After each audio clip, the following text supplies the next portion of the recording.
সুন্দরবনের ক্যানেল cruising, mangrove বনের সরু খাল ও নদীপথে ছোট নৌকা বা বোটে ভ্রমণ, যা বন্যপ্রাণী যেমন রয়্যাল বেঙ্গল টাইগার, হরিণ, কুমির ও প্রকৃতি খুব কাছ থেকে দেখার অভিজ্ঞতা দেয়।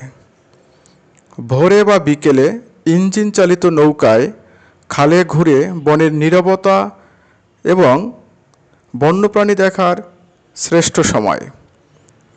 ঘন জঙ্গল ও শ্বাসমূলের দৃশ্য সম্বলিত সরু খালের ভিতর দিয়ে চলার এক রোমাঞ্চকর নতুন অভিজ্ঞতা এনে দেয়। বছরের নভেম্বর থেকে এপ্রিল মাস ভ্রমণের জন্য সেরা সময়। সাধারণত পর্যটকবাহী জাহাজ থেকে ছোট দেশি নৌকায় স্থানান্তরিত হয়ে এই খালগুলোতে ক্রুজিং করা হয়। কটকা, কচিখালি, জামতলী, হারবাড়িয়া বা বিভিন্ন ছোট খালে এই ক্যানেল ক্রুজিং করা হয়।